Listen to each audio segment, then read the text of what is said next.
Muy buenos días. Bienvenidos a este panel de desafíos de política criminal ante el delito transnacional, el delito internacional ambiental y su incidencia en las tierras.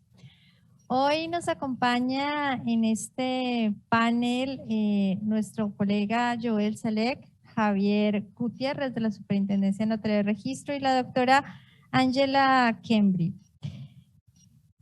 Queremos recordarles a todos que pueden descargar la agenda del día de hoy del evento en el código QR que encuentran digital en el canal YouTube donde se está realizando esta transmisión, así como en la sala a la salida. Igualmente les recordamos a todos los que quieren hacer algún tipo de pregunta, levantar su mano. Nosotros, el equipo técnico, estará facilitándoles un formato para diligenciarla. Igualmente, quienes nos están acompañando en directo por el canal YouTube, pueden hacer las preguntas en el chat correspondiente. Iniciamos entonces por parte de la Superintendencia de Notariado y Registro con el doctor Javier Gutiérrez Rodríguez. El doctor Javier Rodríguez es el actual coordinador del Grupo de Apoyo a la Gestión de Política de Tierras con funciones de política judicial. El doctor Gutiérrez es abogado y especialista en Derecho Penal de la Universidad Sergio Arboleda, candidato a magíster en Derechos Humanos y Derecho Internacional Humanitario de la misma universidad. Es especialista en Derecho Sustantivo Contencioso Constitucional de la Universidad Javeriana, con más de 10 años de experiencia profesional en áreas de Derecho Registral, Notarial, Tierras, Constitucional y Penal, asesorando a la Fiscalía General de la Nación y trabajando en la Corte Constitucional.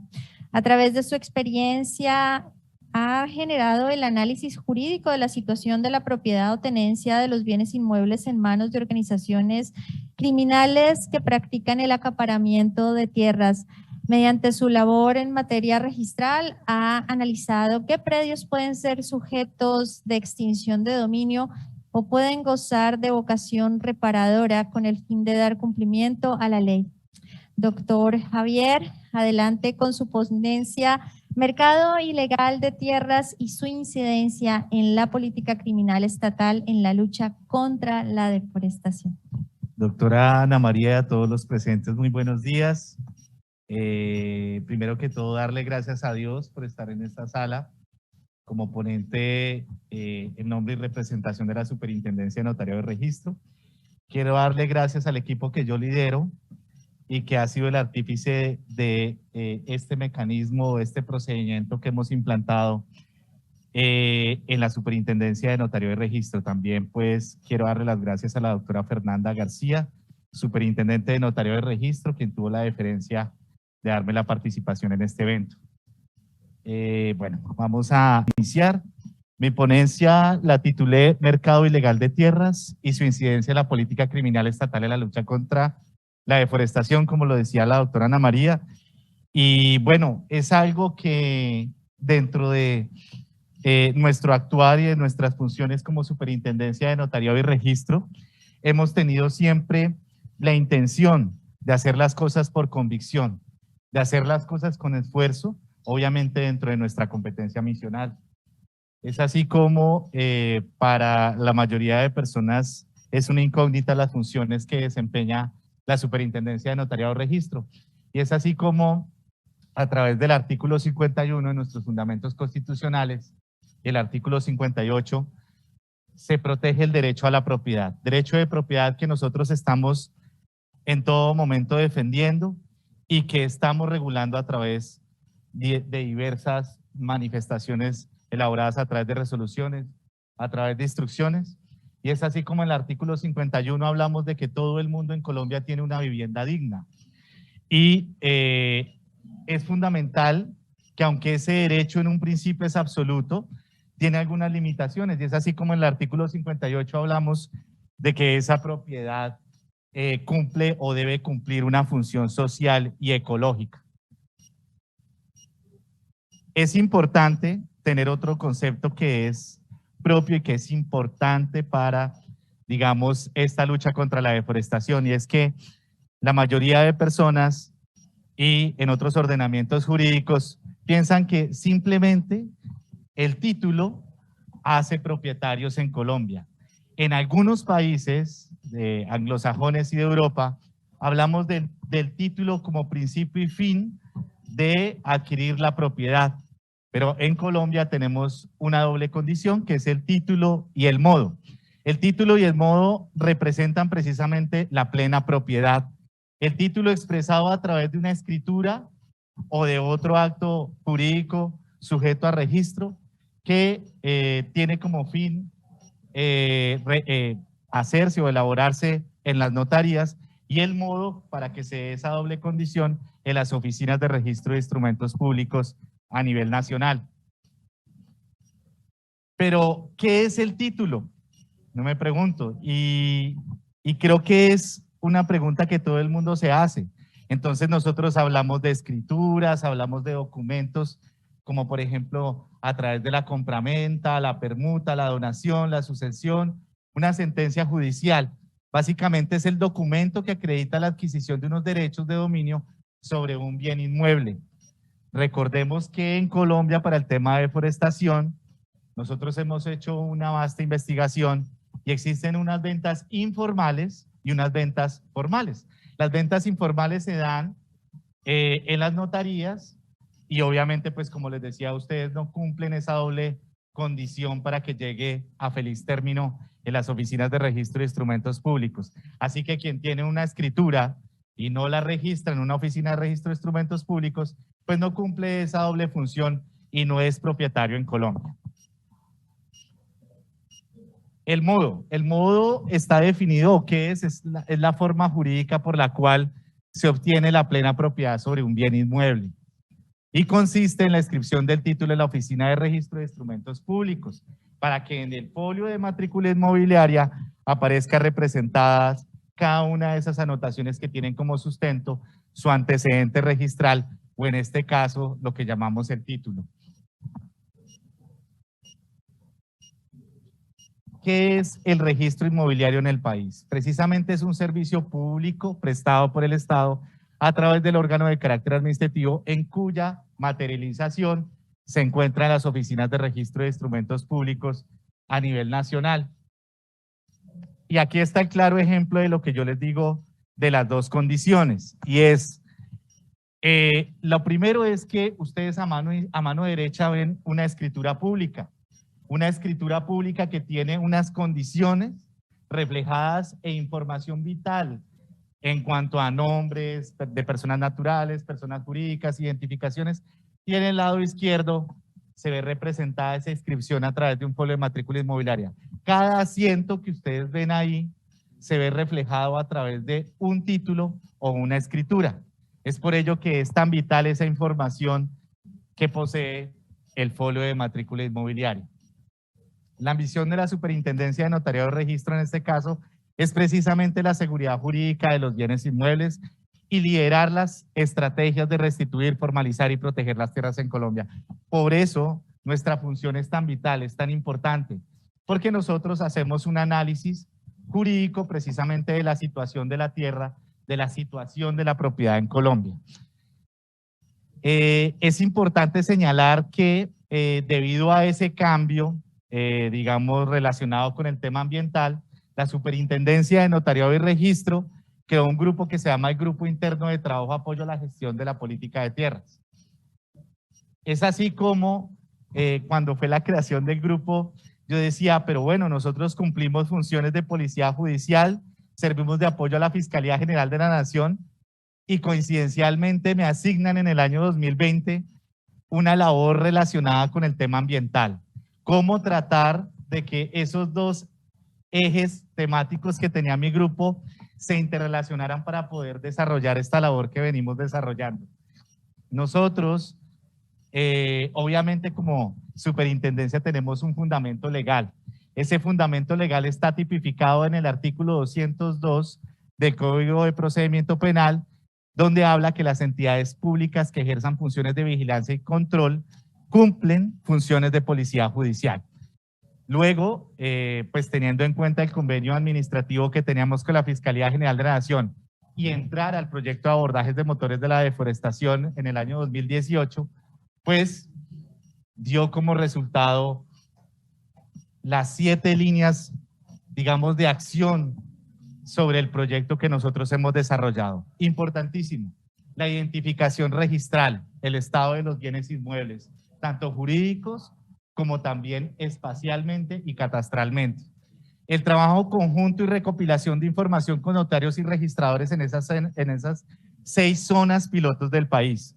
Eso es, o ha tenido una incidencia importantísimo porque nosotros ya tuvimos el contacto con esos funcionarios territoriales y es decirles que ellos cumplen un papel no simplemente de inscribir un folio de matrícula o unos actos registrales, sino que ellos tienen esa importancia de detectar precisamente ese acaparamiento de tierras y sobre todo, pues que pueden ser medidas de prevención sobre ese tema ambiental. La articulación interinstitucional y mesas de trabajo, importantísimo. Nosotros en los últimos años hemos tenido la oportunidad de hacer mesas de trabajo con la Fiscalía General de la Nación, hemos tenido la oportunidad con la Agencia Nacional de Tierras y eso ha servido para que nosotros como Estado estemos mucho más fortalecidos precisamente para atacar este fenómeno de la deforestación. En cuarta línea hemos fortalecido los conocimientos y en esto sí quiero darle las gracias a la UNOC y a la Embajada del Reino Unido porque gracias a esos entrenamientos, a esos funcionarios en terreno, hemos logrado resultados no solamente de recopilación de información, sino también de que esas personas que pertenecen a otras instituciones conozcan lo que hace la Superintendencia de Notariado y Registro. La quinta línea, pues la creación precisamente en el 2020 del Grupo de Apoyo a la Gestión de la Política de Tierras con funciones de policía judicial. Importante como el grupo de policía judicial que en principio se fundó en la superintendencia tenía como objetivo desarticular las organizaciones criminales desde el punto de vista financiero en tema inmobiliario y cómo nosotros fuimos creando estudios crediticios, estudios registrales a cada una de las unidades de la Fiscalía General de la Nación y obviamente no podía ser la excepción el tema de los derechos humanos en lo relacionado con la Unidad Nacional de la Fiscalía General de la Nación y cómo hemos venido apoyando a través de iniciativas investigativas, informes jurídicos registrales. Y la última línea de acción, no menos importante, es el tema de la interoperabilidad catastro-registro. Nosotros como delegada de tierras venimos a través de el grupo que lo coordina la doctora Andrea Mora, viniendo y desempeñando una labor importantísima, muy laboriosa, y es precisamente identificar los territorios no solamente desde el punto de vista geoespacial, catastral, sino que también tengan una identificación jurídica. Como les decía a ustedes, la primera línea está o se trata de recopilar e identificar la información jurídica que soporta la tradición, establecer la calidad de identificación de los predios en el área de deforestación, hacer unos análisis jurídicos de los bienes inmuebles, pero no solamente mirando el tema registral, el tema agrario, sino también sumando un grano de arena a la Fiscalía General de la Nación para que ellos puedan, digamos, identificar dentro de sus procesos metodológicos de investigación la transferencia ilegal de los bienes inmuebles. Obviamente el tema del traslape de los bienes inmuebles o los bienes que cuentan con folios de matrícula inmobiliaria con el Sistema Nacional Ambiental. Es importantísimo saber esos bienes que ya tienen una condición previa de propiedad, dónde están ubicados, dónde se encuentran, en qué zonas, digamos, de ambientales o de especial protección. Y por último, y no menos importante, el tema de reportar la información encontrada a las entidades correspondientes. El último año hemos presentado más de 80 iniciativas investigativas a la Fiscalía General de la Nación. Y para ello, sí resulta importante decir que nuestra información, tanto registral y notarial, ha servido para los procesos de cada una de las entidades. Fiscalía General de la Nación, las corporaciones autónomas regionales y sobre todo la Agencia Nacional de Tierras. Los efectos del acceso a la información registral son importantes porque determinan la situación jurídica de los bienes inmuebles. Fuera de eso, en varias tipologías hemos encontrado que al analizar el folio objeto de estudio, encontramos o detectamos formas de lavado de activos, como son el tema de la segregación de los folios de matrícula inmobiliaria, las matrices, el comprar un terreno y lotearlo hace que efectivamente sea un escenario propicio para el lavado de activos. También es importante a través de ese desarrollo de defecto de encontrar una información registral, lo relacionado con el tema de analizar los presuntos baldíos o bienes del Estado, ¿sí? Y la correspondiente protección jurídica. Por eso, como les decía, la información que nosotros encontramos se la remitimos a la Agencia Nacional de Tierras y en varios casos pues ha dado buenos resultados. Lo relacionado también pues con el tema de los presuntos bienes inmuebles, que son baldíos y se encuentran en parques naturales. Y vuelvo y lo dejo de último, más no es lo menos importante, y es la identificación de nombres de personas naturales y jurídicas en las distintas transacciones de los bienes inmuebles. Allí es donde nosotros encontramos las organizaciones criminales que actualmente, digamos, están enfrentando el tema del lavado de activos, el narcotráfico, pero sobre todo que tienen incidencia en la deforestación. Por eso es importante la información que remitimos a la Fiscalía General de la Nación. La segunda línea de trabajo, precisamente como les explicaba, es que nosotros empezamos a tener una comunicación directa con nuestros funcionarios territoriales y es allí donde nosotros, a través precisamente de esa identificación de operadores o trabajadores de la superintendencia, los convertimos en protagonistas de la lucha contra la deforestación. Así que si existe algún trámite registral notarial que se surte en la notaría o se surte en la oficina de registro, nosotros a través de la expedición de las resoluciones 555 del 31 de agosto de 2020 y 605 con destino a los registradores, hemos sido acreedores y nos han entregado una valiosa información que ha servido precisamente para llevar el objetivo que tiene que ver precisamente con la desarticulación de las organizaciones criminales. En la tercera línea de acción existe una articulación interinstitucional precisamente en las mesas de trabajo. Hoy yo le doy gracias a Dios y decía, ¿cómo puedo yo conocer tanta gente de otros países y tener los mismos conceptos de deforestación? Hablaba con Javier, con Andrea, con Fernanda, y el mismo fenómeno que nosotros estamos llevando a cabo es lo que nosotros hacemos. Entonces, se presentan los mismos casos en diferentes países, pero pues obviamente tienen unas incidencias de carácter, digamos, igualitario a los fenómenos que estamos viendo. Asimismo, nosotros como entidades a nivel nacional no nos hemos articulado y ese creo que ha sido el principal fallo. Por eso es importante estas mesas de trabajo. Me he encontrado con muchas personas que les he entregado iniciativas investigativas como fiscales de la zona, funcionarios de la Agencia Nacional de Tierras, y creo que ese es el objetivo de este foro. La cuarta línea, fortalecer los conocimientos en derecho registral, notarial y agrario. Nosotros surtimos con la UNOC unas capacitaciones y actualmente lo seguimos haciendo en el tema de notariado y registro, y eso ha arrojado, digamos, o ha tenido una incidencia para fortalecer los conocimientos de las demás personas en estos temas institucionales o de los funcionarios de otras entidades. El Grupo de Apoyo a la Gestión de la Política de Tierras, vuelvo y repito, iniciativas investigativas dirigidas a la Fiscalía General de la Nación, con más de 1.500 bienes inmuebles sujetos o presuntamente adquiridos en el tema de la deforestación. También hemos entregado bienes inmuebles que son sujetos de lavado de activos, que han sido adquiridos de manera ilícita, también a través de, digamos, alguna conducta o alguna actividad ilícita. También prestamos el servicio de las búsquedas en índices de propietarios actuales e históricas para no solamente saber en manos de quién se encuentra la propiedad, sino en la transferencia de bienes inmuebles, por dónde esa propiedad o en qué periodo de tiempo ha llegado a personas naturales y personas jurídicas. Y por último, un tema que ha sido bien importante y es el seguimiento a las medidas cautelares, tanto penales, agrarias y ambientales inscritas en los folios de matrícula, porque no podemos ser ajenos a la corrupción que estamos viviendo en Colombia y cómo los actores armados han tratado de levantar esas medidas cautelares. Por eso nosotros, como grupo de apoyos, hacemos seguimiento a esas medidas que tienen especial importancia. Y ya para finalizar, y sé que el tiempo es corto, por allá me dicen que me queda muy poquito tiempo, hay unos grandes retos que nosotros tenemos como institución, y es precisamente fortalecer o digamos, sí, fortalecer esa articulación interinstitucional. No puede ser que yo, Agencia Nacional de Tierras, no sepa qué hace la superintendencia, yo, superintendencia, no sé qué hace el Instituto Geográfico Agustín Codazzi.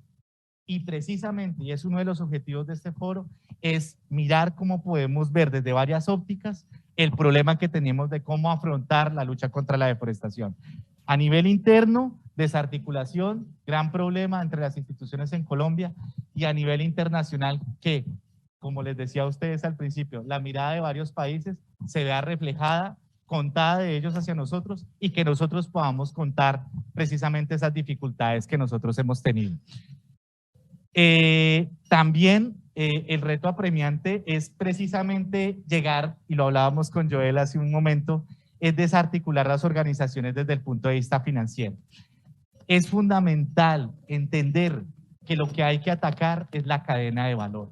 Y la cadena de valor se ve reflejado precisamente en esa transferencia de dinero para cometer actividades ilícitas. En este caso, el tema de la deforestación. Entonces, sí es importante, y la Superintendencia de Notariado y Registro está comprometida con ello, de mostrar y obviamente mirar cómo el lavado de activos ha afectado la transferencia de bienes inmuebles, obviamente como objetivo, y como fin el tema de la deforestación. Y por último, no lo dejo porque sea menos importante, es el tema de la interoperabilidad catastro-registro. Uno de los grandes problemas que nosotros tenemos en el país es precisamente la falta de identificación de la tierra. La tierra como presuntos baldíos que pueden existir o que son de la nación, la propiedad privada y obviamente pues la formación catastral. Entonces creo que estos son los tres grandes retos apremiantes y sobre los cuales pues vamos a seguir fortaleciendo nuestras capacidades. Bueno, creo que el tiempo es corto y de verdad muchas gracias. Gracias a ustedes, a todos los presentes, y espero seguir continuando en esta labor pues tan maravillosa que ha venido cumpliendo mi equipo y la Superintendencia de Notariado y Registro. Bueno, muchas gracias.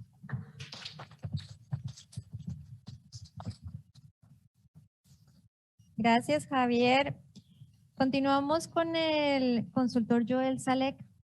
Joel nos acompaña desde el Programa Global para Prevenir los Delitos contra la Vida Silvestre y los Bosques de UNODC de Viena. Es experto en aduanas, fiscalización tributaria, comercio internacional e investigaciones financieras. Trabajó como consultor en finanzas del Consejo de Seguridad de la ONU, en los paneles de expertos en Costa de Marfil, Somalia y Yemen entre 2004 y 2016. También fue consultor en aduanas en un programa humanitario para Irak y funcionario del gobierno colombiano por más de 11 años. Desde diciembre de 2019 se desempeña como consultor contable forense para el Programa Global para Combatir los Delitos contra la Vida Silvestre y los Bosques de la Oficina de Naciones Unidas contra la Droga y el Delito, para la investigación de delitos económicos contra fauna silvestre y el patrimonio forestal en Colombia, Perú y México. Es administrador de empresas y tiene una maestría en Relaciones Internacionales. Señor Salek, ¿tiene usted la palabra? Muchas gracias, Ana María. Muchas gracias a la oficina y a la Embajada Británica, a USAID y sobre todo a UNODC Colombia por el enorme apoyo que me han prestado en la labor que venimos desarrollando desde el año 2019. Voy a desplazarme para acá. Básicamente el enfoque de mi ponencia será cómo los delitos ambientales están permeados y tienen una injerencia sobre delitos económicos a nivel no solamente nacional, sino a nivel también interregional. Por lo tanto, vamos a hablar de los desafíos de política criminal ante el delito transnacional y su incidencia en las tierras. Pero antes voy a contarles un poco de qué se trata el programa global. El programa global, como les decía, venimos trabajando desde el año 2019 en los 5 continentes con un grupo de expertos que han sido asignados con el propósito de apoyar a las diferentes instituciones de los gobiernos con el fin de que prestar una asistencia técnica en el análisis de aquellos delitos ambientales. Y en eso hacemos énfasis en los flujos financieros ilícitos y su relación con los delitos que afectan el ambiente. ¿En qué consiste nuestro trabajo? Número uno, lógicamente que está muy de la mano con lo que hace la oficina UNODC a nivel mundial y aquí en particular en Colombia. Estamos trabajando de manera unida y estamos apoyando los diferentes temas. Pero en particular, el programa global se enfoca en los siguientes aspectos. Asistencia técnica basados en la cadena de valor. Ya lo hablaba Javier, la importancia de proveer la asistencia técnica, sobre todo en la investigación, pero no solamente en la investigación, sino en la prevención de aquellos delitos de tipo ambiental. Asistencia técnica para fiscales e investigadores. Hemos desarrollado, ya lo veremos más tarde, varios eventos en los cuales hemos tenido la oportunidad de realizar talleres con funcionarios de la Fiscalía de las diferentes entidades en el país, Procuraduría, la DIAN, etcétera. También desarrollamos talleres regionales interagencias, es decir, donde participan todas las agencias y exponen, o entidades del Estado, y exponen sus dificultades, sus retos. Prevención de riesgos de corrupción, desarrollo de herramientas, investigación y concientización. Bueno, como tal, las consultorías que desarrollamos tienen 3 objetivos específicos. El número 1 es fortalecer investigaciones económicas y financieras de delitos contra la vida silvestre de los bosques mediante un asesoramiento contable forense. Ya vamos a adentrarnos un poco más y entiendo que mañana vamos a tener una oportunidad de hacer un análisis más en detalle de todo el tema financiero que se desprende de los delitos con el medio ambiente. Número 2, apoyar las autoridades en identificar casos específicos, casos emblemáticos que posteriormente se pueden elevar a nivel internacional para que sean conocidos y posteriormente se tomen acciones, sobre todo en materia preventiva. Y número 3, desarrollar las capacidades de analistas, investigadores y fiscales que conducen dichas investigaciones. Como tal, no solamente apoyamos la parte de investigación, sino la parte de prevención, detección, interdicción, la investigación, posteriormente, de ser posible, el enjuiciamiento y la sentencia. Pero lo más importante es que esas acciones que realizan las diferentes entidades lleguen a poder establecer sentencias que tengan anexas la aplicación de multas y posteriormente, de ser posible, el decomiso de activos y de ese modo menoscabar la capacidad económica de las redes que operan en este tipo de delitos.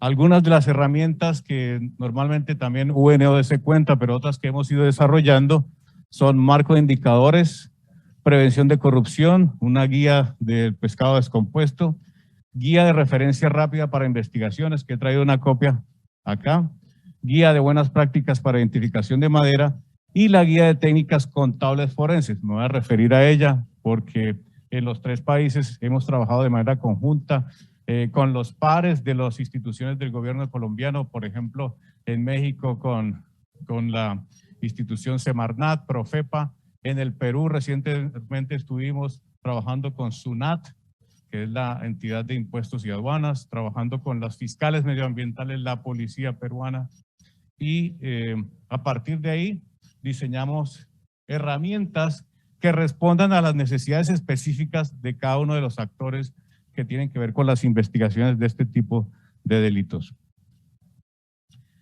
Como tal, los delitos ambientales en los cuales nos enfocamos son la deforestación, el tráfico ilícito de fauna silvestre y la pesca no regulada y no reportada. Ahí llamo la atención que el tema de la pesca ilegal como tal es competencia de la FAO. Entonces, estos son los 3 aspectos que nosotros venimos analizando, dando asistencia técnica, proporcionando toda la asesoría de acuerdo a las necesidades. Y me voy a concentrar en la deforestación, que es uno de los temas que más hemos estado analizando. Y este flujograma, digamos, este gráfico, si bien es cierto que la deforestación genera algunos procesos, y esos procesos también nos conllevan unos delitos conexos económicos y a la existencia de flujos financieros ilícitos. También se da el proceso inverso, en particular acá en nuestro país.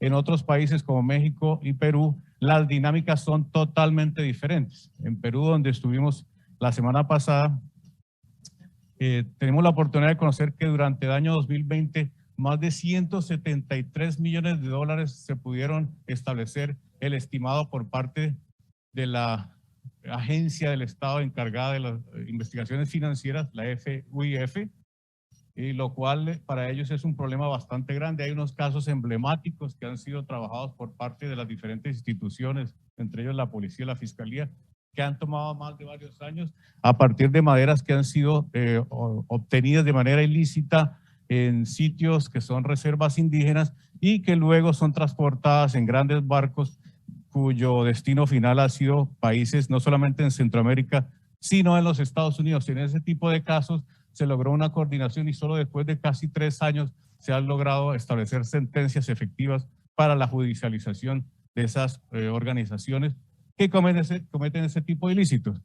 Y no solamente son organizaciones delictivas, sino en algunos casos se han encontrado empresas que de alguna manera subterránea obtienen permisos para poder hacer la tala ilícita. Entonces, en cuanto a la deforestación, algunos aspectos que se dan particularmente aquí en Colombia: el acaparamiento y la especulación de tierras, el tráfico ilícito de maderas, la explotación ilícita de yacimientos mineros, los cultivos de uso ilícito y la infraestructura ilegal. Todos van de la mano, o casi todos generan unos réditos para los cuales están establecidas estas bandas delincuenciales, que muchas de ellas están en zonas de violencia que todos conocemos.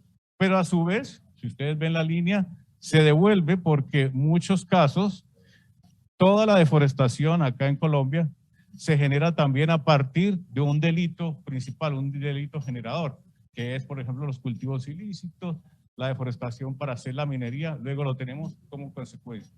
Pero entre los dos hay una sinergia y una amalgama que vamos a mirar un poco más adelante.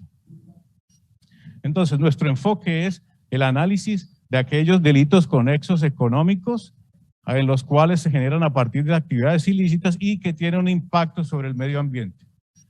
Las manifestaciones del crimen organizado en los delitos ambientales toman muchas formas: fraude, ¿no?, obtención de permisos ilícitos, corrupción, delito fiscal, lavado de activos, narcotráfico y contrabando, entre muchos otros.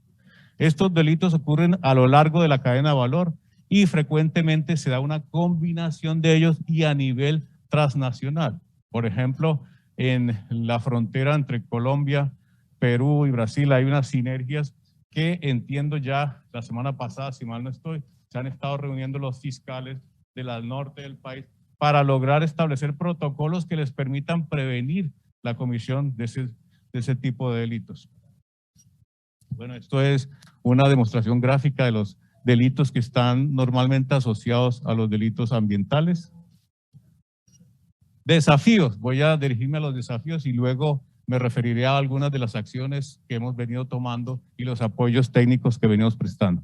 Lograr la aplicación de sanciones penales y económicas a los autores reales de los delitos, no solamente a las fachadas, a empresas fachada o testaferros, sino a quienes son los iniciadores de este tipo de delitos, fortaleciendo las investigaciones financieras que conduzcan al decomiso, congelamiento y confiscación de los activos obtenidos ilícitamente. Yo hablaba con Javier y me contaba que muchas de estas personas que se dedican a estas actividades tienen una gran cantidad de activos que ellos poco a poco han ido identificando.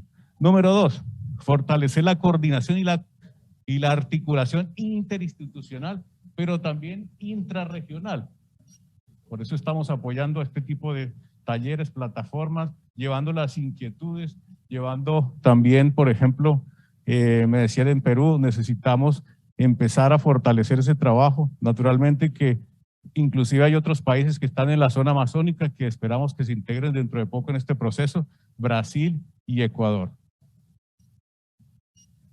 Alto grado de complejidad y sofisticación financiera y económica, lo sabemos, lo vamos a ver mañana, los flujos financieros ilícitos, las transferencias, la grande existencia de plataformas que permiten en tiempo real vender y acceder a los mercados internacionales y no dejar rastro, para lo cual dificulta la labor de los investigadores.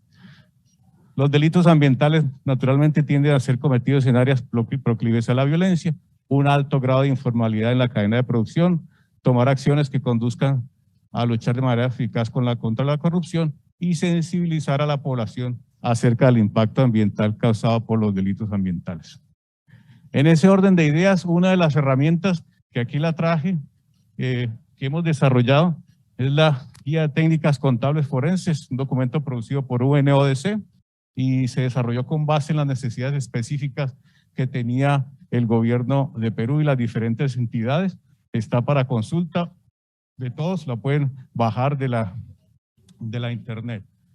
¿Qué objetivos tiene? Aumentar el conocimiento sobre técnicas y herramientas contables forenses, pero no solamente contabilidad, sino aquella contabilidad que tiene que ver con la comisión de esos delitos, las mejores técnicas para recaudo de evidencias, pruebas, ya lo vamos a ver. Flujos financieros ilícitos, momentos delictivos del comercio ilegal de la madera, delitos con esos. Una parte importante es el rastro del dinero, la contabilidad forense, reconstrucciones financieras, indicadores de riesgo contable y técnicas especiales y planes de investigación.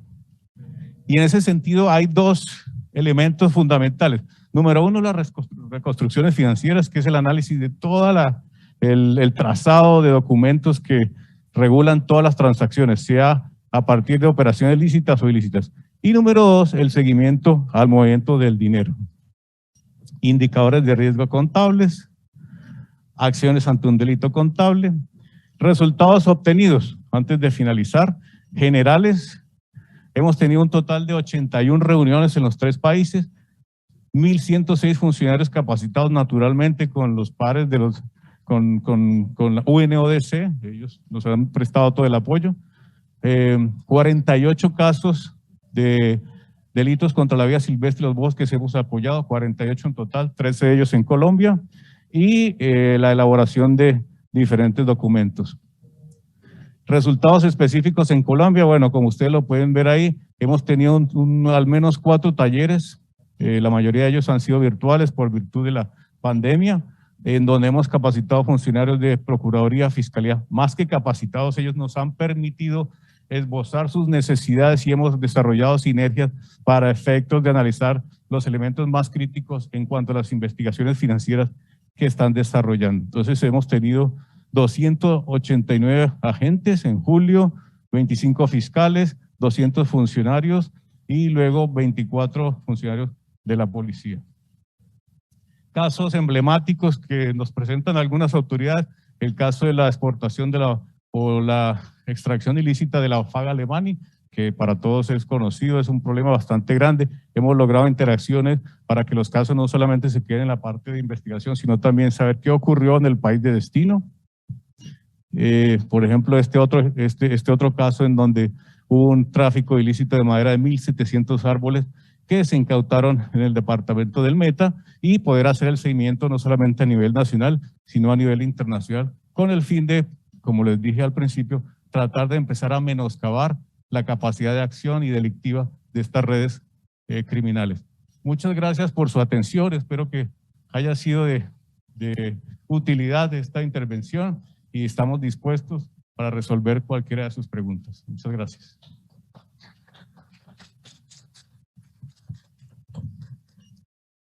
Muchas gracias, Joel. Damos paso a la doctora Ángela Kembri.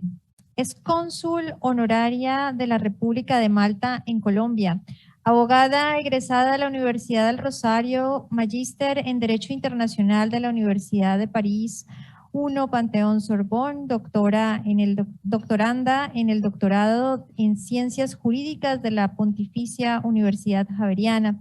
Cuenta con enfoque y experticia en Derecho Internacional Público, Derechos Humanos, Derecho Migratorio, Derecho Constitucional, Derecho Ambiental Nacional e Internacional.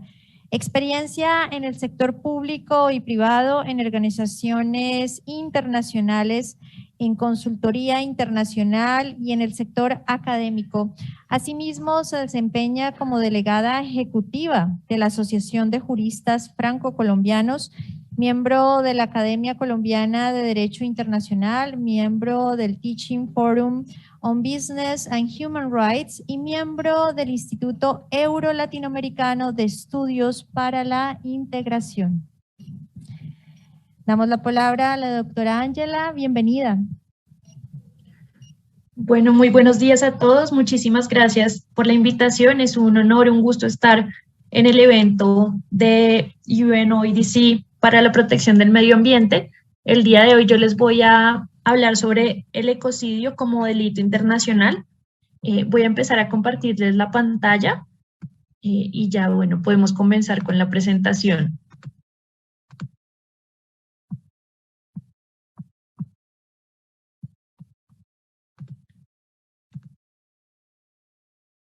Listo. ¿Me confirman si pueden ver la pantalla, por favor?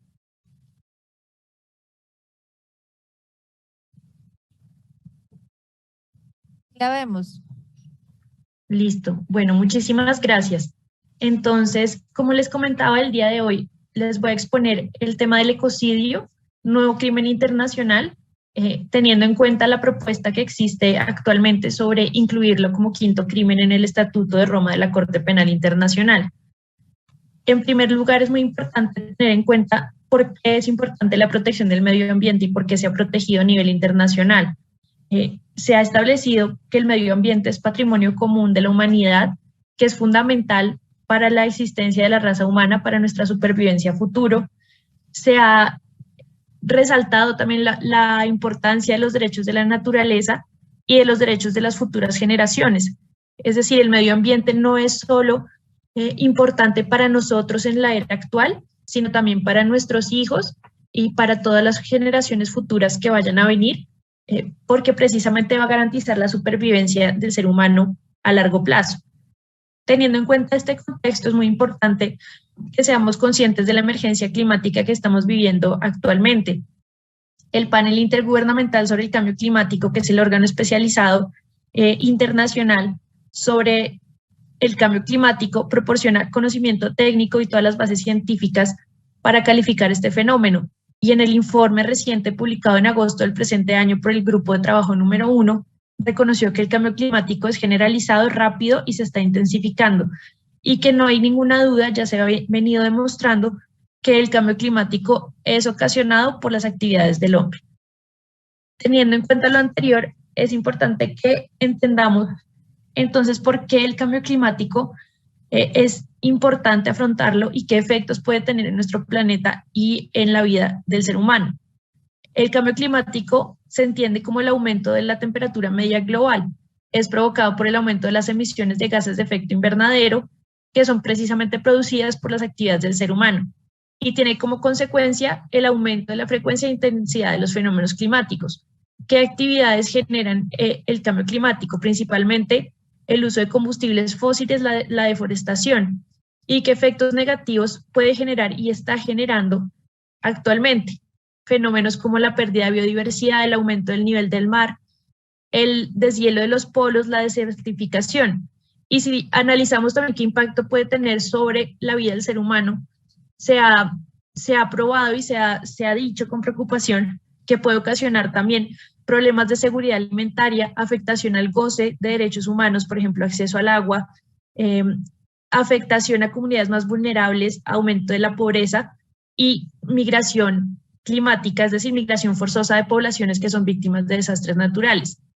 Entonces tenemos en cuenta que el cambio climático debe abordarse de forma integral, no solo como un fenómeno que afecta al medio ambiente, sino que también afecta al bienestar del ser humano. ¿Qué se está haciendo actualmente frente al cambio climático? En materia internacional, pues se han firmado acuerdos internacionales.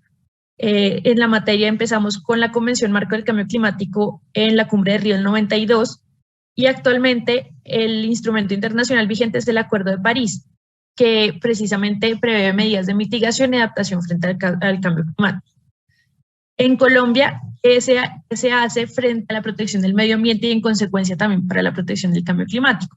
Tenemos todo un conjunto de herramientas jurídicas acciones constitucionales, actuaciones administrativas a nivel, por ejemplo, sancionatorio ambiental, las acciones penales, que son los delitos contra el medio ambiente, que fueron pues introducidos y reformados en este año, mecanismos de participación ciudadana, ratificación de instrumentos internacionales y precisamente entre ellos el Acuerdo de París y el Estatuto de Roma del que vamos a hablar.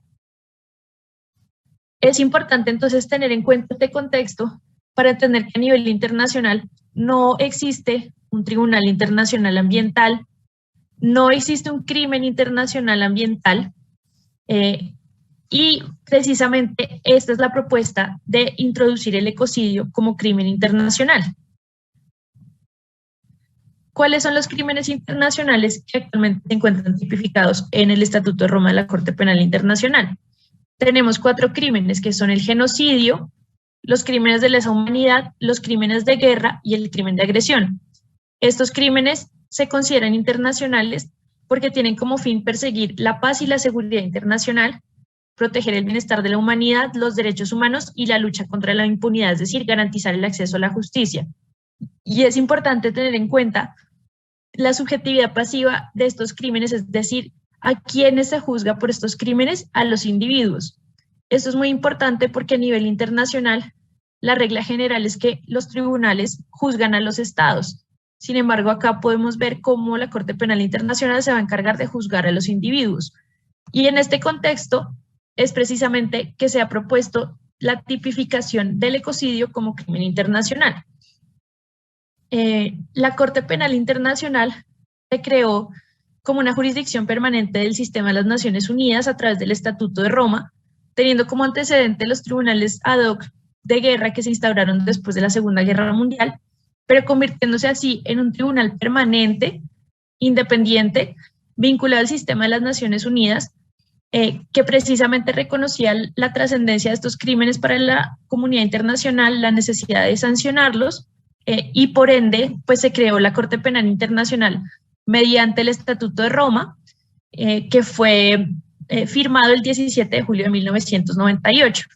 Este estatuto entró en vigor el 1 de julio de 2002. Inicialmente se ratificó por 60 países, actualmente más de 123 países han adherido a este estatuto. El hecho de adherir al estatuto significa que la Corte Penal Internacional, los estados reconocen la jurisdicción de la Corte Penal Internacional. ¿Cómo se compone? Tenemos pues una presidencia, 3 magistrados, tiene una sala de primera instancia y tiene la oficina del fiscal. Tiene sede en La Haya, en los Países Bajos. Y es muy importante tener en cuenta también la competencia de la Corte Penal Internacional, es decir, es relevante que un delito sea tipificado de la Corte Penal Internacional. Pues en primer lugar, es importante resaltar que la Corte Penal tiene competencia temporal a partir de la entrada en vigor del estatuto, es decir, del 1 de julio de 2002 hacia adelante, que puede sancionar y juzgar, pronunciarse sobre cualquier crimen internacional que se cometa en alguno de los países que ha ratificado el estatuto, o si alguno de los individuos tiene la nacionalidad de uno de los países que ha ratificado el estatuto, y ellas pues se va a pronunciar exclusivamente sobre la comisión de crímenes internacionales. Esa es la competencia de la Corte Penal Internacional. Podemos tener en cuenta también, muy importante, el principio de complementariedad con las jurisdicciones nacionales. Es decir, que la Corte Penal es complementaria al orden interno y a la jurisdicción nacional de los estados y tiene jurisdicción universal para juzgar estos crímenes de trascendencia internacional. Importante tener en cuenta entonces que juzga solamente a individuos. Esto, les recuerdo, pues es fundamental para poder entender la dinámica y la competencia de la Corte Penal Internacional. Como a modo de conocimiento, es importante que tengamos en cuenta que existen estos 4 crímenes: genocidio, lesa humanidad, guerra y agresión. Sin embargo, pues por falta de tiempo no vamos a aunar ni profundizar estos crímenes y vamos a ir directamente pues al tema que nos compete, que es el tema del ecocidio como crimen internacional. Resaltando un elemento importante del crimen de agresión, y es que este crimen no estaba incluido inicialmente en el Estatuto de Roma, tal cual como fue firmado en 1998, sino que fue adicionado por una enmienda llamada las enmiendas de Kampala en el 2010. Esto para mostrarles cómo sí es posible introducir un nuevo crimen en el Estatuto de Roma a través del proceso de enmienda, pues que debe ser aceptado por los estados. ¿Por qué es importante la Corte Penal? Ya vimos, porque puede juzgar a los individuos, porque tiene jurisdicción universal frente a estos crímenes internacionales, porque busca garantizar el acceso a la justicia y porque los crímenes internacionales son imprescriptibles, es decir, nunca se va a caducar la acción para hacerlos, para reclamar su efectividad. Es muy importante entonces tener en cuenta que actualmente existe una iniciativa fundamental que consiste en la inclusión del ecocidio como quinto crimen internacional en el Estatuto de Roma. ¿Esto qué significa? Que se ha propuesto, y la organización que ha impulsado todo este movimiento es Stop Ecocidio, se ha propuesto que se incluya el ecocidio como crimen internacional. Se elaboró un primer informe por un panel de expertos que fue publicado en junio del presente año, en el cual se propone una definición de ecocidio y se pone a consideración de los estados para que puedan pues analizarlo y votarlo, pues para incluirlo a través de una enmienda. Es muy importante entonces que tengamos en cuenta cuál sería el fundamento de incluir el ecocidio como crimen internacional. Precisamente el hecho de que la protección del medio ambiente, los fenómenos del cambio climático alteran y pueden desequilibrar las sociedades, la paz e incluso el mismo desarrollo del ser humano y su supervivencia a largo plazo. Por eso es relevante incluirlo como un crimen internacional. Vimos que puede alterar el mismo desarrollo, la seguridad alimentaria de las generaciones futuras y que por ende sus fundamentos son interdependientes. La paz, el desarrollo y la protección del medio ambiente van de la mano y así lo ha reconocido la comunidad internacional. Y este panel independiente de expertos, precisamente compuesto pues por distinguidos juristas internacionales, copresidido como ven por Philip Sands y por Dior Falsou, han propuesto la definición de ecocidio. Pero no es la primera vez que se habla de ecocidio. Se empezó a hablar de ecocidio alrededor de los años 70, especialmente después de la guerra de Vietnam, para señalar toda la destrucción deliberada y permanente del medio ambiente que se había hecho durante la guerra. Y muchos doctrinantes se han pronunciado al respecto.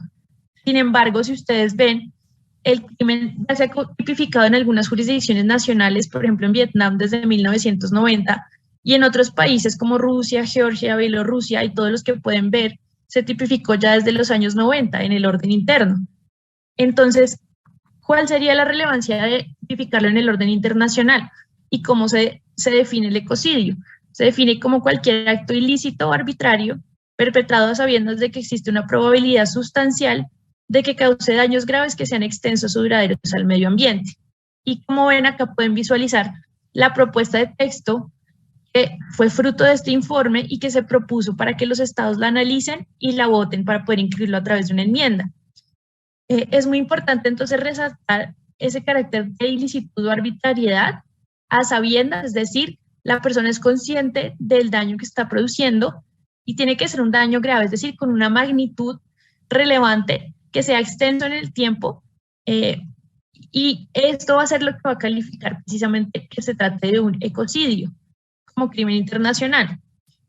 Ya vimos que puede tener pues una función muy importante a nivel preventivo, puede tener una función disuasoria para que no se cometan estos crímenes, una función también de acceso a la justicia, de evitar la impunidad y poder también reparar a las víctimas que sean afectadas por estos delitos.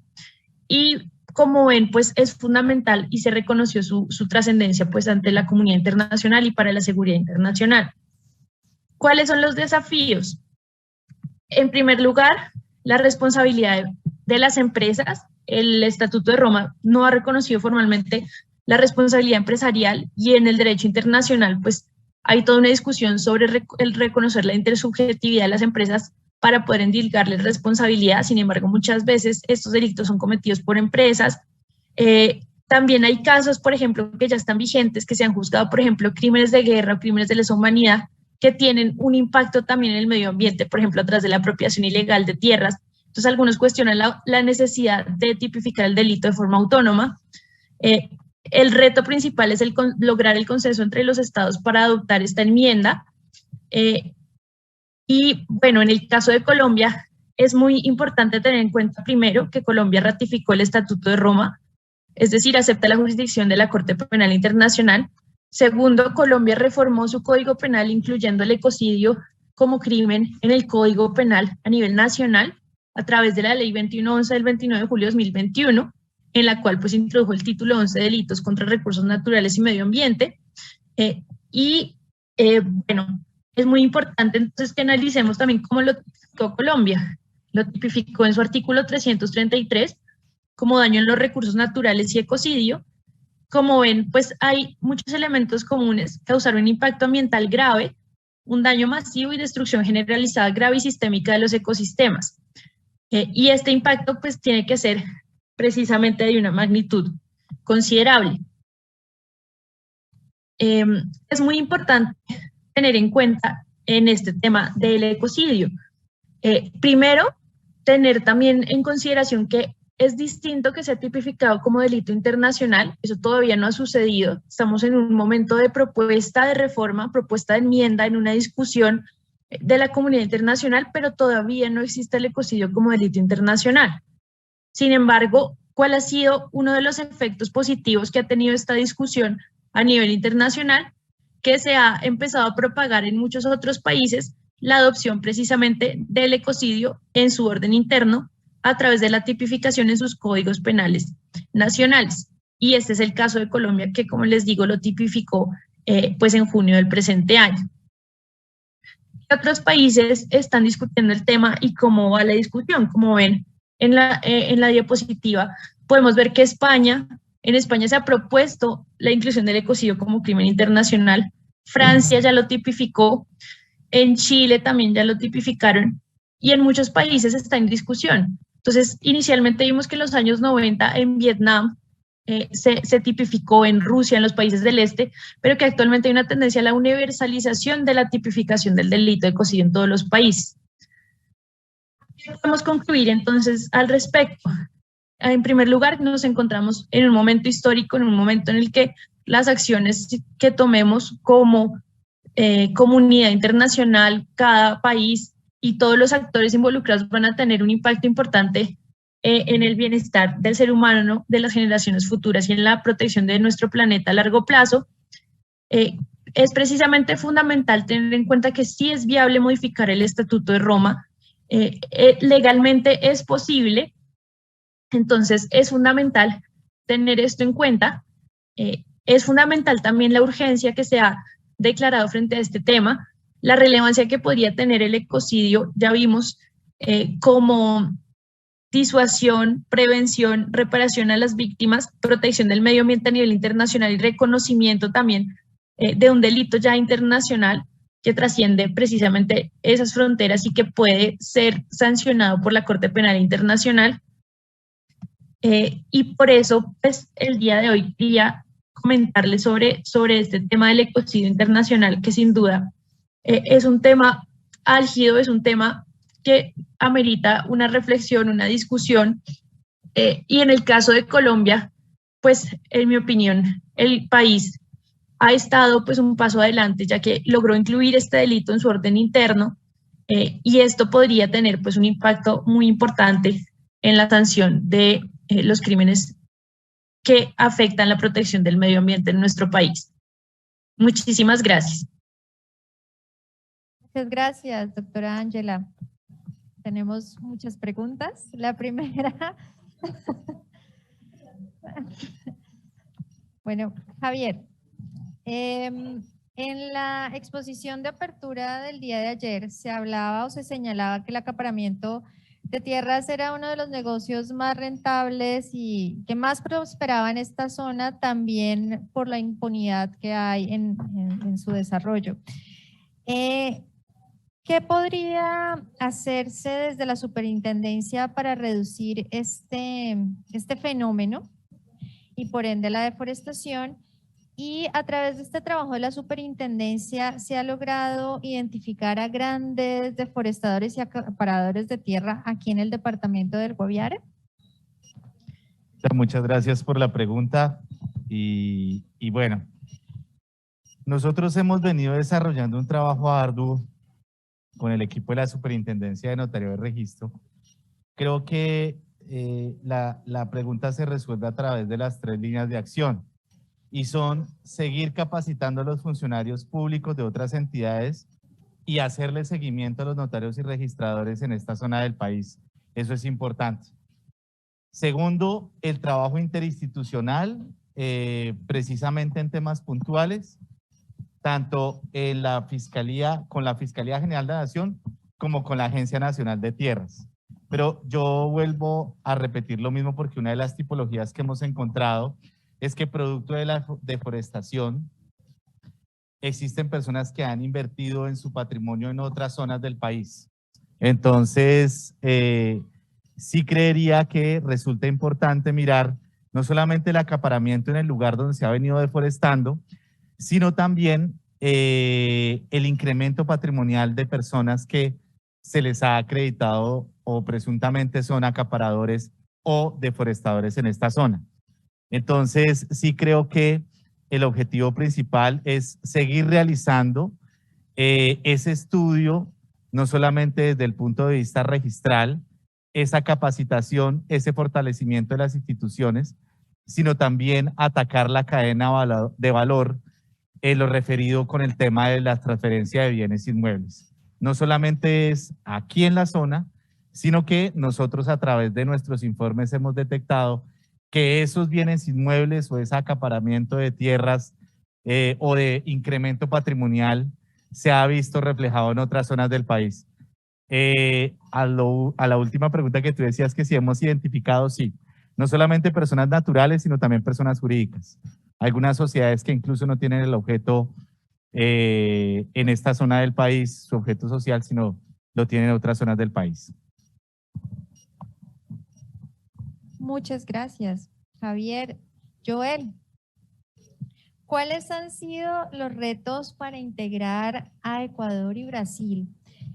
¿Y han logrado esta identificación o indagado sobre el funcionamiento de las finanzas en la frontera Colombia-Ecuador? Gracias, Ana María. En realidad, estamos en este momento operando en Perú y Colombia. El proceso de integración de Ecuador y Brasil está dentro de las próximo, muy cercano, está dentro de las consideraciones que se están teniendo. Y en particular, en la parte fronteriza entre Colombia y Perú, se han identificado algunas redes y se ha apoyado la investigación de este tipo de redes. Con el país de Ecuador, sé que estamos prontos a que se integre dentro del programa. Lo mismo de Brasil y en general todos los países que conforman la Amazonía. Pero puntualmente con Ecuador no hemos desarrollado una labor específica concreta frente a casos particulares, pero sé que para el próximo año 2022 seguramente Ecuador estará formando parte de este proceso de investigaciones de apoyo a partir del programa global. Muchas gracias, Joel. Doctora Ángela, ¿puede darnos un ejemplo de quién podría o a quién podría castigarse con el delito de ecocidio? Sí, bueno, muchísimas gracias por la pregunta. En este aspecto es importante tener en cuenta que, por ejemplo, se podría castigar a los soldados o a las personas de grupos ilícitos que hacen daños graves al medio ambiente. Porque, como les digo, es importante tener en cuenta que la responsabilidad es personal, es decir, es individual. El tema de las empresas, a este respecto, me parece fundamental tener en cuenta que si se lograse precisamente la inclusión de la responsabilidad internacional empresarial, ya sería posible sancionar a personas jurídicas. En los países a nivel interno, por ejemplo, que han reconocido la responsabilidad de personas jurídicas a nivel penal, como por ejemplo España, y que han reconocido, tipificado el ecocidio, se podría también sancionar a empresas, por ejemplo, que cometieran graves daños en contra del medio ambiente. Es decir, es fundamental analizar también ese aspecto de la legislación. para saber a quién se podría sancionar por ese delito de ecocidio. En el marco de esta pregunta, ¿puede considerarse el ecocidio no solo por los actos ilícitos, sino también por aquellos actos lícitos cometidos por leyes favorables que lleven a este delito, al ecocidio como tal? Bueno, esa es una pregunta interesante, podemos decir difícil de responder. O sea, es distinto el marco internacional al marco nacional. Teniendo en cuenta, acá tenemos que tener una ilicitud, es decir, ir también en contra de la ley, por ejemplo, no tener el permiso ambiental correspondiente o sobrepasar esas autorizaciones. A este respecto, también varias legislaciones nacionales han introducido, por ejemplo, la necesidad de que las empresas realicen procesos de debida diligencia para prevenir los futuros daños ambientales. Si las empresas realizan esos procesos de debida diligencia y cumplen también pues, con los lineamientos legales, no estarían entrando en una ilicitud. Por ende, pues no se tipificaría el delito de ecocidio en mi criterio personal, pero es importante pues analizar caso por caso y el lugar también donde se comete la infracción y la legislación también nacional correspondiente. Muchas gracias. Una pregunta también para el doctor Javier. ¿Podría usted detallar cómo ha funcionado esta articulación con la Fiscalía General de la Nación? ¿Qué dificultades ha encontrado?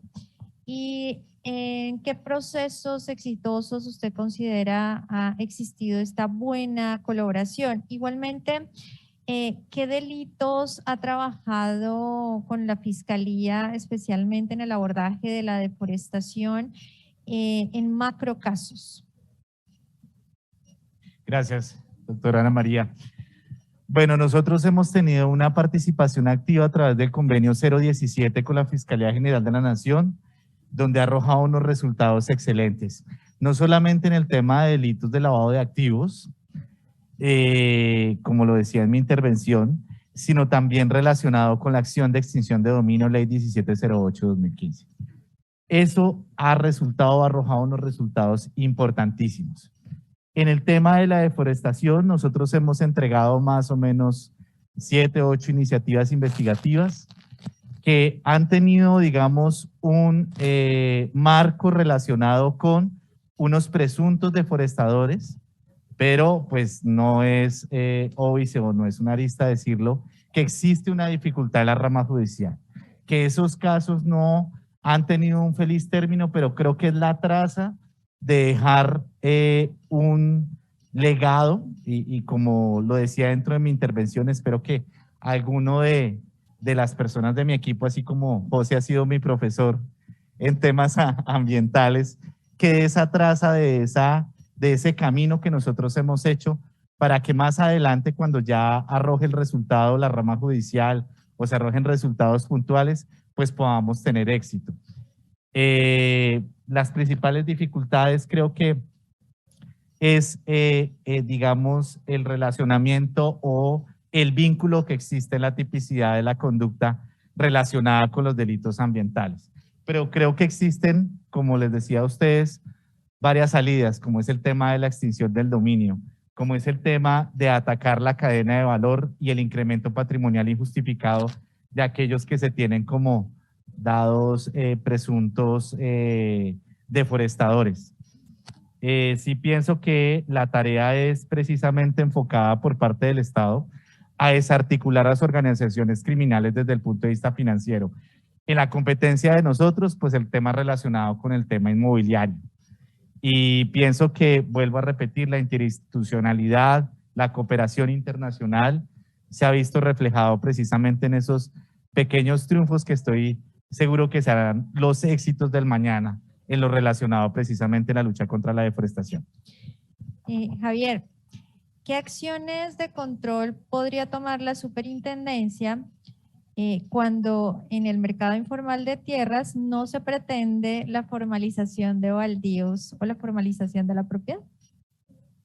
Sí, bueno, uno de nuestros principales objetivos sí es validar lo que les decía a ustedes, las ventas informales de las ventas formales. identificar la tierra en manos de quien se encuentra, ya sea de una organización criminal o de unos integrantes de una organización criminal, o si fue adquirida esa propiedad con un justo título. Y eso es importante. ¿Por qué? Porque nosotros tenemos el insumo, como les explicaba, de los antecedentes registrales y la memoria de los folios matrícula que le puede servir a la Agencia Nacional de Tierras precisamente para identificar esos presuntos baldíos. Aunque no es de nuestra competencia, hemos venido apoyando activamente en esa funcionalidad de la Agencia Nacional de Tierras y creo que continuaremos, porque no solamente ha sido una política del grupo que coordino, sino de la Superintendencia Delegada para la Protección, Restitución y Formalización de Tierras. Y creo que el identificar esos presuntos baldíos por parte de la Agencia Nacional de Tierras tendrá como objetivo también adjudicarlas a personas que lo necesiten o personas que tengan buenas intenciones precisamente de utilizar la tierra en debida forma. Muchas gracias, doctora Ángela. El componente subjetivo a sabiendas puede dificultar que los juicios prosperen una vez incluido esto en el Estatuto de Roma. Sí, pues es una pregunta muy pertinente porque de hecho una de las dificultades que se ha debatido es ese material probatorio frente a demostrar pues que la persona lo hizo a sabiendas. Por ende, pues eso se tendrá que determinar de qué manera específica se puede probar esa intencionalidad y qué incidencia y cómo se van a valorar las pruebas para poder tener en cuenta este elemento pues para la sanción del delito de ecocidio. Sobre esta pregunta, ¿cómo se determina que fue a sabiendas un daño ambiental? Bueno, pues esto creo que es una de las dificultades también que existen en materia penal, probar, por ejemplo, el dolo. Sin embargo, pues puede haber distintos elementos a tener en cuenta. Por ejemplo, que se manifieste, por ejemplo, cartas o premeditadas o documentos que demuestren la intencionalidad de destruir el ecosistema. Hay casos, por ejemplo, sobre todo los grupos armados en los que hacen premeditadamente, por ejemplo, la quema de bosques para asustar a la población o para dañar los recursos. En este caso es evidente que es a sabiendas. Sin embargo, por ejemplo, en los casos que veíamos de una posible responsabilidad de una empresa que cometa este tipo de delitos, es más difícil probar que la empresa lo hizo a sabiendas. Sin embargo, si hay una omisión, por ejemplo, de no sacar los permisos correspondientes, hay una ilicitud y se puede derivar precisamente que se tenía la intención de infringir la ley porque no se cumplió ni se tramitó el permiso. Pero nuevamente, pues eso es caso por caso y le corresponde al juez valorar esas pruebas para tener en cuenta esa intencionalidad al momento de pues apreciar si se tipificó como tal el delito o no y si se puede condenar a la persona. Muchas gracias. Joel, ¿qué iniciativas y retos comunes se presentan en los países amazónicos para enfrentar la deforestación? Gracias. Hola, gracias. Sí, básicamente las iniciativas responden a las necesidades de cada una de las instituciones. Esas iniciativas, uno podría establecer similitudes en toda la región amazónica y se refieren naturalmente a aumentar capacidad para establecimiento de investigaciones fuertes en materia financiera. Número 2, lo que hemos venido discutiendo, la interinstitucionalidad y la cooperación, poder sensibilizar a las diferentes entidades de estos delitos ambientales y sus consecuencias, las formas de lavado de activos, donde se invierten esos réditos obtenidos ilícitamente en casas de cambio, en operaciones de contrabando, en operaciones de compraventa de vehículos. Pero cada entidad debe de su parte y desde su perspectiva entender que el trabajo no se puede hacer solo, sino que se necesita esa interrelación. En Colombia recientemente la DIAN ha estado bastante participativa frente a esos delitos que antes no se tenían en cuenta en puertos, aeropuertos y puntos fronterizos. Entonces han entendido la importancia del impacto ambiental y cómo eso menoscaba las finanzas del país. Luego, los retos y las iniciativas van de la mano de las necesidades de cada una de estas instituciones. En México, por ejemplo, las diferentes necesidades que se tienen, por poner un caso, de la exportación, explotación ilícita de la totoaba en Baja California. En Perú, por ejemplo, tienen casos de delitos que se cometen en la frontera con Ecuador, en particular en la exportación y explotación de aletas de tiburón, la exportación en la zona trifronteriza entre Colombia, Perú y Ecuador de la taricaya, que es una tortuga. Luego, casi que uno puede establecer similitudes, naturalmente diferenciando las diferentes legislaciones, pero hay similitudes en cuanto a las necesidades y esas han sido las propuestas sobre las cuales hemos venido trabajando y produciendo las herramientas técnicas y dando el apoyo y la mentoría necesaria. Muchas gracias. Javier, la última pregunta. ¿Cómo opera el lavado de activos con la segregación de la tierra? Bueno, Anita, nosotros junto con el equipo que coordino hemos detectado 35 tipologías asociadas al lavado de activos a través de la transferencia de bienes inmuebles. Una de ellas precisamente la segregación, también el tema del loteo, el tema del englobe, y yo creo que ya a manera práctica, y pongo como por ejemplo, hay un sitio en Pitalito, Huila, que se llama la Ciudad de la Bendición, un ejemplo. Y esa Ciudad de la Bendición era un terreno grandísimo, donde una de las personas que adquirió ese territorio pertenecía a una organización criminal. La forma más clara es lotear ese terreno y venderlo lote por lote. Así, si la inversión a través de una actividad ilícita es de 50 pesos, pues al vender cada uno de esos lotes se convertiría en el cuádruple o quíntuple del valor que se invirtió. Lo mismo el tema de la propiedad horizontal en zonas urbanas. Entonces, creo que esa ha sido una de las tipologías que nosotros hemos detectado a través de la transferencia ilegal de bienes inmuebles, como también el tema de las hipotecas, que son hipotecas bastante elevadas, hipotecas de carácter personal, y pues que no tienen ningún tipo, digamos, creería uno, sobre el folio de matrícula algún tipo de incidencia. Entonces, pues, esa sería, digamos, un ejemplo claro del tema del lavado de activos sobre la tierra. Bueno, muchísimas gracias a todos los panelistas por sus valiosos aportes en este escenario. Los invitamos a que sigan participando en las distintas sesiones de nuestro foro internacional. Esta tarde iniciaremos a las 2 con la conferencia plenaria Acción Regional para la Protección Integral ante Crímenes Ambientales, a cargo de la señora Carolina Andrade del Instituto Igarapé de Brasil. Nuevamente, gracias por su participación y que tengan una feliz mañana.